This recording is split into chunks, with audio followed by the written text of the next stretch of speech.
Então, para finalizar um pouco a Europa, para a gente entrar em Brasil e poder entender, né, que é o que interessa para todos nós aqui, muito mais o que acontece no Brasil, eu quis trazer um case de fora dos clubes, que é o case da Heineken. Quem acompanha, né, mesmo que você não goste de cerveja, quem acompanha, né, um pouco de esporte sabe o papel da Heineken dentro desse contexto de marketing esportivo. A Heineken é considerada, talvez, o maior case recente de marketing esportivo no Brasil. Então, depois, eu vou pedir depois para o Rubens liberar a palestra para vocês, não se preocupe, quem está aí fotografando vai poder ter acesso aí ao PDF completo. Então, a ideia é mostrar um pouco como que um patrocinador pode usufruir de toda essa magnitude que é o esporte e como isso pode impactar positivamente o seu negócio. Porque não é simplesmente ter a marca na camisa ou a placa do jogo, mas se envolver positivamente com todo o negócio. Então, o case Heineken começa com o investimento da Heineken na principal cota de patrocínio, né, da Europa hoje, que é a Champions League. A Liga dos Campeões, a principal competição entre clubes da Europa. Ela gasta 67 milhões de dólares por ano para patrocinar a Champions League, que não é pouca coisa. Já limita um número enorme de empresas que não tem esse dinheiro todo. Mas quando vocês começarem a perceber o que ela fez, ficou de graça. 67 milhões de dólares por ano não é nada perto do tamanho do negócio. Então, o que ela fez? Ela não queria ser uma patrocinadora, simplesmente.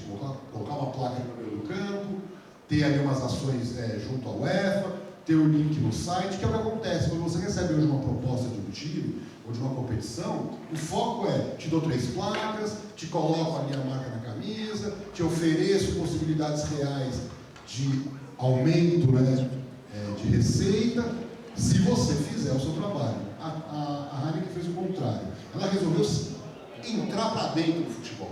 Ela se transformou num grande ator da indústria do futebol. Então, ela trabalha alguns conceitos que outras marcas não fizeram.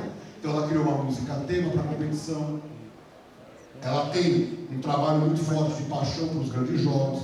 Essas campanhas publicitárias que viralizam. Então, ela faz um videozinho que custa muito pouco, para quem gastou 67 milhões, e aquele vídeo é visto por milhões e milhões de pessoas. Então, essas ativações digitais acabam impactando positivamente não apenas a marca do patrocinador, mas também a marca, claro, obviamente, da competição. E esse é o papel importante do patrocinador. O patrocinador faz um trabalho não para si, mas também para a competição, porque, claro, ele quer se envolver com a competição. Então, as jogadas que eles fazem para a grande final e, obviamente, a sua marca, o seu produto como parte do show. Eu brinco que a Heineken faz parte das vísceras do futebol. Ela não é mais uma marca que vai ser substituída por outra. Como que a UEFA Champions League vai abrir mão da Heineken? Com tanta criatividade, com tanto empenho em fazer a competição ficar mais valorizada. Então, essa é a visão de marketing. Na minha visão, é a marca, na minha opinião, hoje, que melhor trabalha a sua associação com um patrocínio e, claro, os impactos positivos com o negócio, porque aqui no Brasil, infelizmente, se fala muito em marketing esportivo com uma visão meio romântica, que você vai aumentar a sua visibilidade, e se você for inteligente, você vai poder ganhar muito dinheiro. Não, aqui é diretamente fazer o envolvimento do negócio com um retorno efetivo para a marca. Então, hoje, a Heineken fatura 27 milhões de euros, uma coisa absurda, tem um lucro líquido de 2,1 bi.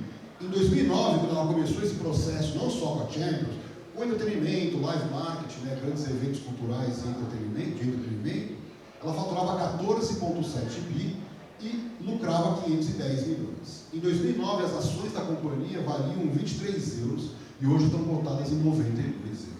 Ah, mas a culpa é só da Champions? Não tem como isolar a Champions. Mas é indiscutível que a marca Heineken, a garrafinha verde da Heineken, está diretamente associada à Champions League, a futebol europeu, a futebol de qualidade. As pessoas postam nas redes sociais, elas se encontram, pegam a garrafinha e gritam Champions. Então não dá para a gente dizer que isso não impactou positivamente.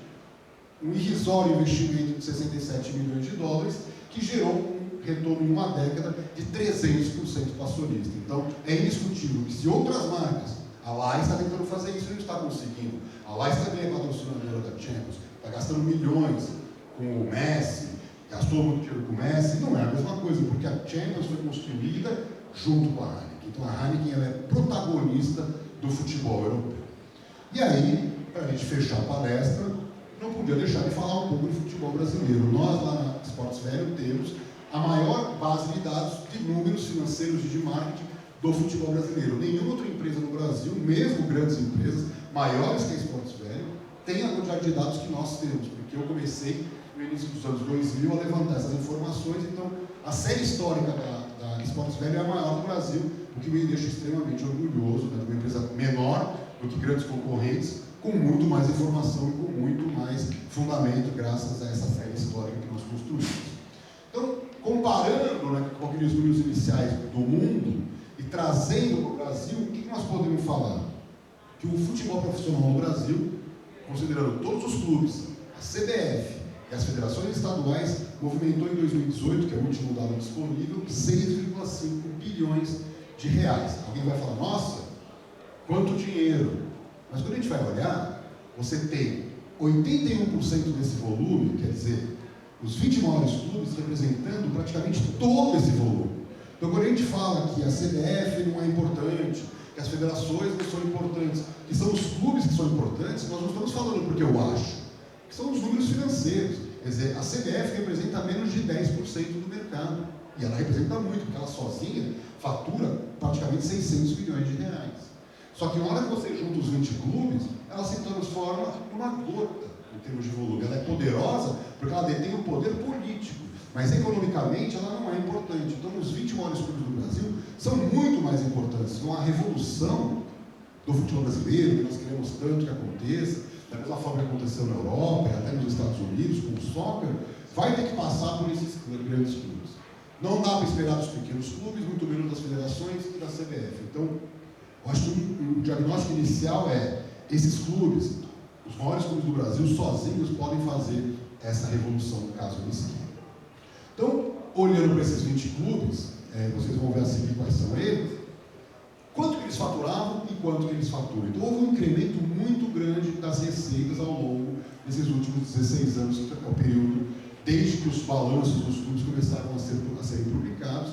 Então, eles faturavam em 2003 650 milhões e hoje faturam mais de 5 bilhões. Aí vai falar, pô, mas isso aqui é fantástico. Então, eu acho que é importante a gente destacar alguns pontos. De 2003 até 2007, o mercado praticamente só evoluía por venda de jogadores. Então, foi um grande salto. Ele dobrou de tamanho entre 2003 e 2007, porque se vendia muitos jogadores e não se fazia tanto receita de sócio-torcedor, bilheteria, mesmo a televisão. De 2008 em diante, não sei se vocês se lembram, foi a crise econômica global, a crise financeira global. E isso impactou aqui no mercado. Os clubes europeus pararam de gastar com contratação de jogadores. Então, naturalmente, o Brasil, infelizmente, funciona via forceps. Ele precisa de crise para evoluir. É impressionante, né? Ele não evolui na bonança, ele evolui nas vacas magras. E aí, nesse período de 2008, 9, 10, 11, houve um incremento muito grande de sócio-torcedor, patrocínios, bilheteria e queda, muitas vezes, em venda de jogadores. E aí, tivemos um período grave de estagnação. Houve um salto muito grande de 11 para 12 e ficamos 3 anos praticamente estagnados. Por quê? Porque o mercado não soube aproveitar a Copa do Mundo. A Copa do Mundo de 2014 acabou impactando negativamente esse mercado. E aí voltamos a crescer de 2015 para 2016 por conta de novos contatos televisivos, uma concorrência maior da televisão, e agora crescemos num ritmo muito pequeno. Então, olhando financeiramente para esse crescimento, nós podemos falar o seguinte: em 16 anos, os clubes cresceram 707%, enquanto que a inflação do período foi de 161%. Então, foi um boom de crescimento. Muito forte, olhando os 16 anos, mas se você olhar em períodos mais curtos, nos últimos 3 anos vem crescendo a 3% ao ano, praticamente abaixo da inflação. Nos últimos 5 anos, já um valor maior, 11% ao ano. Então, o que eu quero dizer é o seguinte, que se nós não evoluirmos o mercado, nós vamos voltar ao período, que é o que está acontecendo agora, de estagnação, porque o patrocinador não está querendo mais patrocinar, a televisão já está pagando no máximo que ela pode pagar, você tem baixas receitas de licenciamento, os estádios estão metade dos estádios vazios, então tem um monte de trabalho pela frente que acaba impactando em dados como esse, que esse aqui é o crescimento relativo. Você para de olhar o valor absoluto e começa a olhar em valor percentual. Então, olhando aqui para baixo, as grandes receitas são televisão, venda de jogador, e depois as receitas diretas ligadas ao torcedor, sócios, bilheteria, licenciamento, são cada vez mais insignificantes. Só para vocês terem uma ideia, o Brasil investiu mais de 9 bilhões de reais em novos estádios para a Copa do Mundo em 2014, quer dizer, nesse período anterior à Copa. Se você olhar a bilheteria, por exemplo, de 2003, ela representava 7% do volume gerado pelos clubes. Depois de 9 milhões investidos por causa da Copa do Mundo, estamos faturando 8% em bilheteria. Em 2017, era 7%. Quer dizer, em termos qualitativos, nós não mudamos o patamar. O patrocínio, que já chegou a representar 18% do mercado, hoje está em 10% do mercado. Os patrocinadores não querem mais patrocinar os clubes brasileiros, pela má gestão, pelo baixo impacto, pelo alto número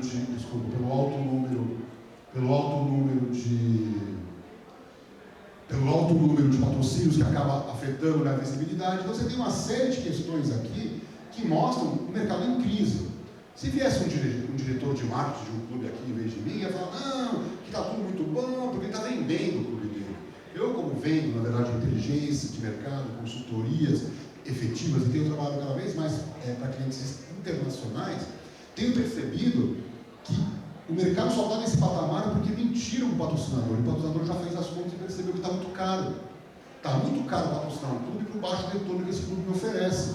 Seria melhor, então, eu patrocinar um clube europeu. Pelo mesmo dinheiro que eu gasto no clube brasileiro, eu patrocino um clube europeu, e esse clube europeu hoje tem milhões de consumidores brasileiros apaixonados por ele. Então, resumindo, os nossos 20 clubes, né, esse potencial enorme de receitas que podem ser gerados, eles faturam mais de 2 bi em TV, 1,3 bi em jogadores, que é a grande receita depois da televisão, aí 632 milhões em clube social, que inclui o sócio torcedor, 523 milhões em patrocínios, só para vocês terem uma ideia, né? 523 milhões em patrocínios, enquanto qualquer liga europeia, só um time, Barcelona, fatura mais de 1,5 bilhão em patrocínios. Quer dizer, nós faturamos 500 todos. O Barcelona sozinho fatura quase 3 vezes mais que o nosso mercado. O mesmo vale para a bilheteria. O que o Real Madrid fatura, por exemplo, com o estádio dele, equivale a mais do que toda a bilheteria dos nossos clubes. Quer dizer, então tem uma coisa muito errada. O PIB do Brasil e o PIB da Espanha é muito parecido. Como é que pode eles faturarem tanto e nós tão pouco? É a questão da gestão, além de outras receitas.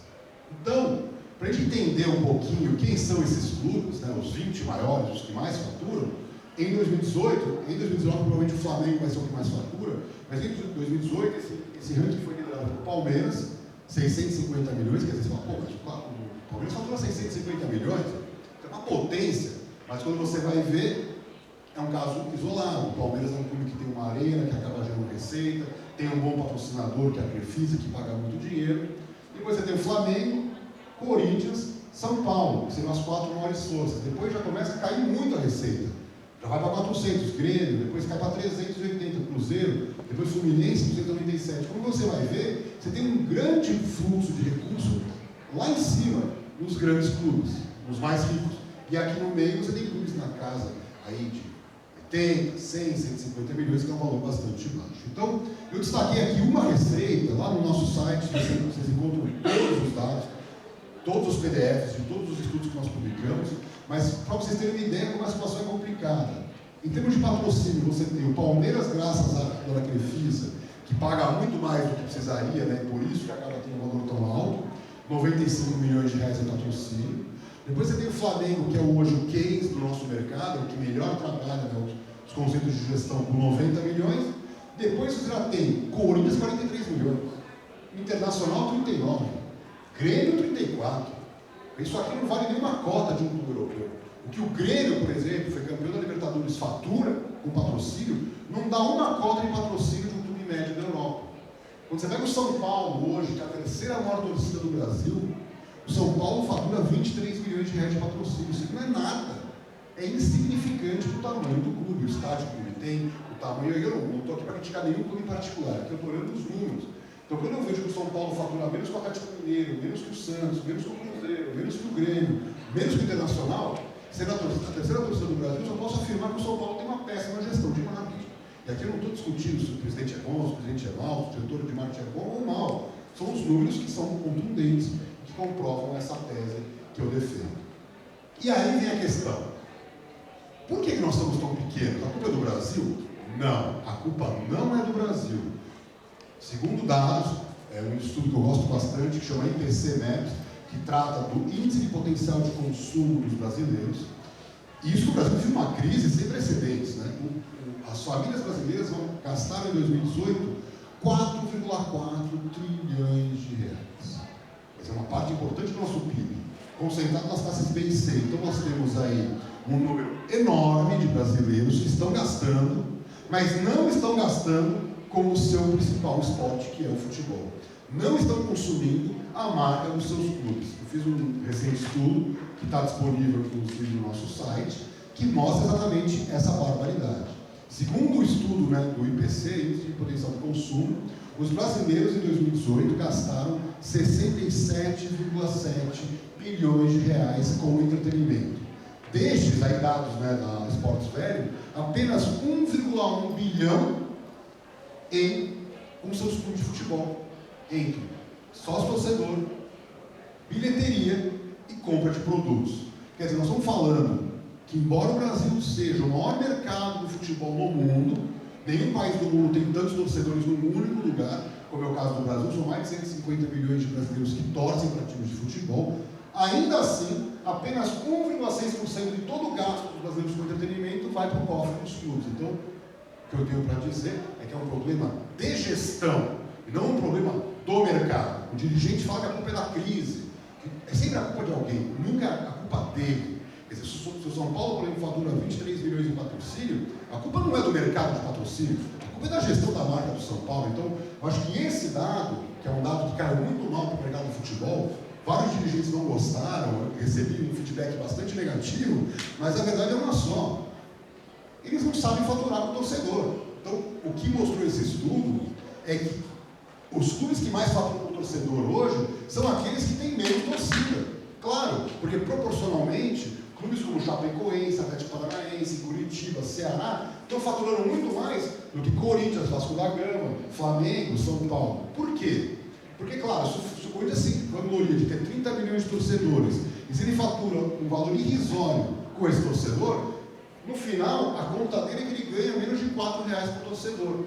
Então, o único clube grande de torcida, com mais musculatura, que apareceu bem no estudo foi o Palmeiras, que conseguiu um índice de R$ 20. Por quê? Porque o Palmeiras, dos clubes grandes, ainda que tenha menos torcida que Flamengo e Corinthians, tem um grande volume de receitas físicas de consumo, graças especialmente à sua arena. Então, esse gráfico caiu muito mal para o mercado do futebol. Por quê? Porque ele externou a crise do futebol brasileiro. Ele externou o tamanho do problema que os clubes enfrentam. Eles vivem praticamente das receitas business to business. Eles não sabem alavancar suas receitas business de consumo. Essa é a grande realidade. Como é que nós vamos mudar isso? Eu trago aqui, eu sei que eu estou com o tempo estourado já, né? Já vou terminar. Mas eu acho importante destacar aqui algumas das tendências mais importantes para o esporte mundial, que obviamente precisam ser aplicadas no Brasil. A primeira delas, e até por isso que eu vou destacar, né, como último slide da apresentação, é a questão do streaming. Está acabando esse modelo de você ver futebol, ver esporte lá na TV aberta, lá na televisão, sentadinho no sofá. Você vai fazer como o Netflix.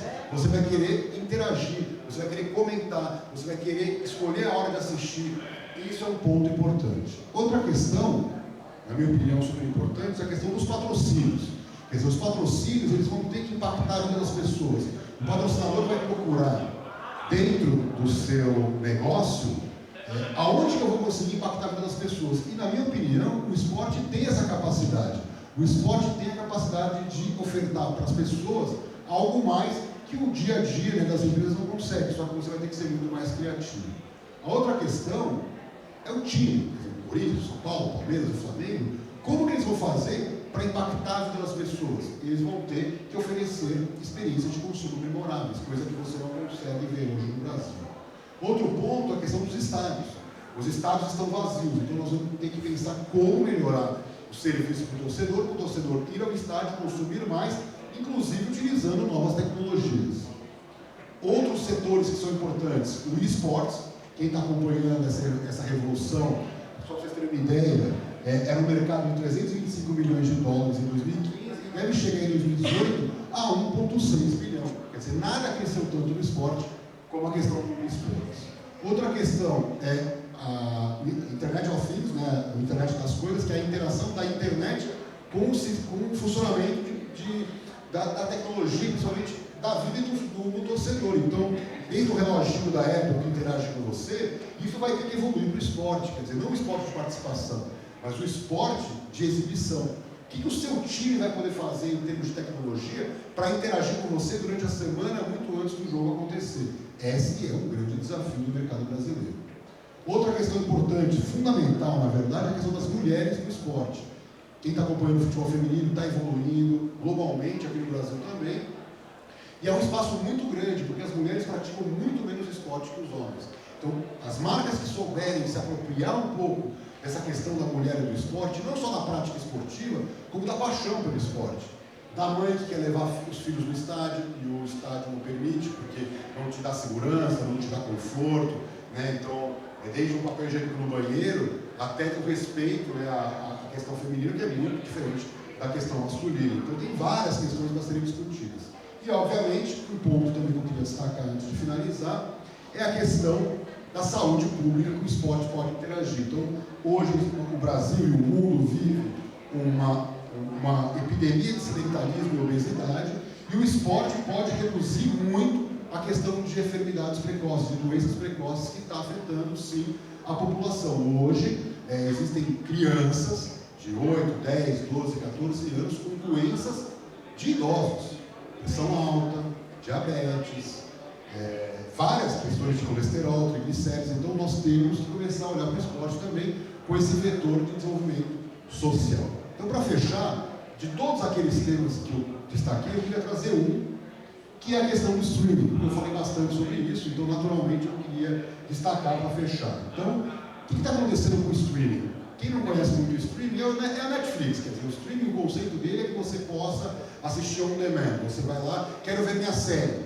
Aí você vai lá, entra no Netflix, aperta e começa a assistir. Você não deve ficar esperando a hora que vai estar marcada, com interrupções, com intervalos. Então, essa é a visão do streaming. O que está acontecendo em termos esportivos?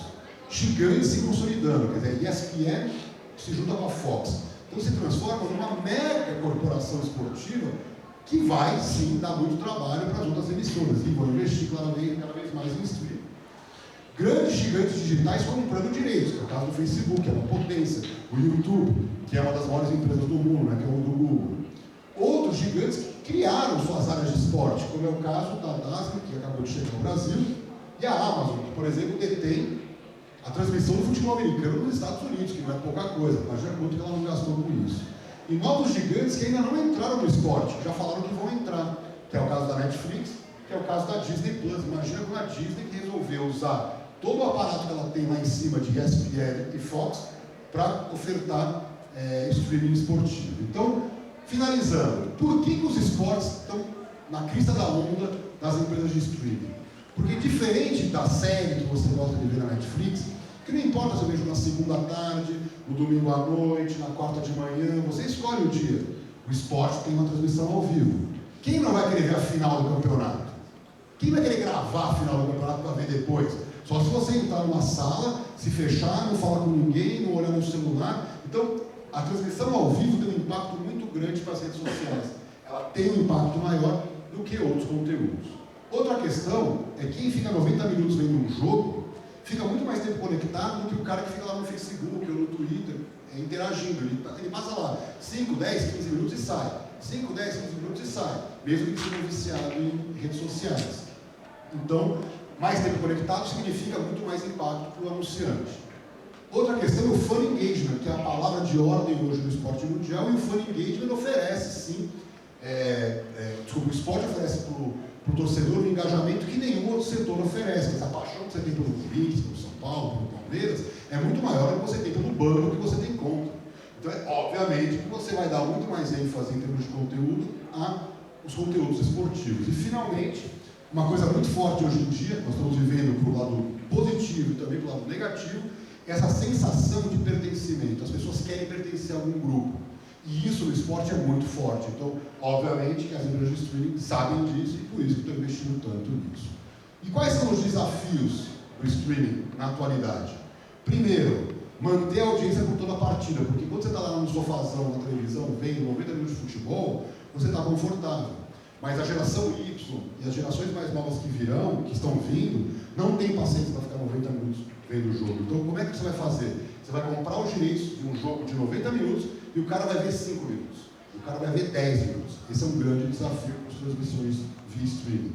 Criar receita publicitária. Ninguém quer ficar recebendo publicidade durante o jogo. Por quê? Você está pagando, você é assinante, você não está aceitando essa publicidade tradicional como seria normal dentro desse conceito mais amplo de transmissões. E, finalmente, conseguir trabalhar de forma cooperada com a televisão. Quanto mais cooperado você tiver com a televisão, quanto mais complementar a internet for a televisão, melhor vai ser esse impacto para o anunciante e para o negócio como um todo.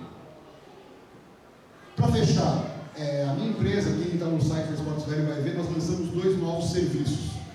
Um serviço mais focado para corporações, que tem interesse em entender, não clubes também, mas muito mais corporações, empresas, investidores, que têm interesse em saber o que está acontecendo no mundo do esporte, recebendo relatórios periódicos, uma assinatura, é a Netflix da Sportsvalue, onde as empresas vão poder receber periodicamente informações relevantes do mercado nacional e internacional, e focado para o setor de startups, empresas de tecnologia, que precisam de ajuda na gestão da sua marca, na gestão do seu negócio, na prestação de contas para o investidor, para poder alavancar o seu negócio. São 2 novos serviços que estão lá no nosso site. Quem tiver interesse, fique à vontade. Aqui os meus contatos, meu e-mail, meu celular, fiquem à vontade aí, caso queiram interagir. Oi, desculpa. E quem tiver interesse de conhecer um pouco mais a nossa empresa, esses são os serviços que nós realizamos, incluindo já esses 2 novos relatórios de tendências e consultoria para startups. Muito obrigado, foi um prazer, estou à disposição de todos.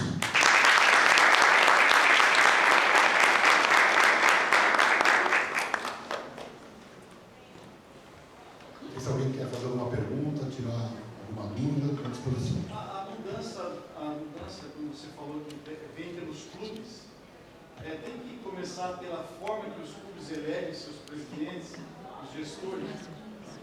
Com toda certeza. Na verdade, nós estamos vivendo isso agora com essa possível mudança da estrutura jurídica dos clubes, de clubes para a empresa.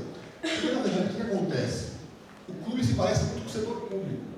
Então, a cada 2, 3 anos tem uma eleição, vamos supor que mude o presidente, é aquele conceito da terra arrasada. Então, começa do zero uma nova gestão.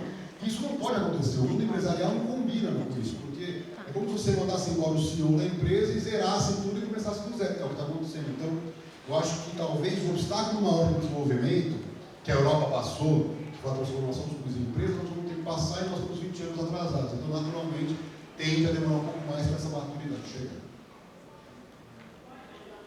Mais alguma pergunta? Eu acho que realmente, complementando, é uma crítica mesmo. Como que um modelo empresarial se sustenta com política? Sim, não vai conseguir, é o que nós estamos vendo. Você tem o faturamento, mas você não tem uma estruturação de negócio. Eu acho que dentro de uma sociedade entra perfil público, privado, sociedade, todo mundo interagindo junto, mas tem que saber que aquilo é um negócio e influência política não vai levar a nada. Muito pelo contrário, que tem levado a decisões erradas. Que eu brinco, por exemplo, o clube está faturando 600 milhões, ele já é uma empresa. Perfeito. Ele só não se estruturou como tal, é isso. Quer dizer, ele já fatura como empresa, conheço várias empresas menores que clubes, que faturam menos do que eles e que estão numa estruturação empresarial muito mais acima, né, muito mais desenvolvida. Não tem como comparar. Mas parabéns pelo trabalho. Valeu, muito obrigado. Valeu, obrigado, pessoal.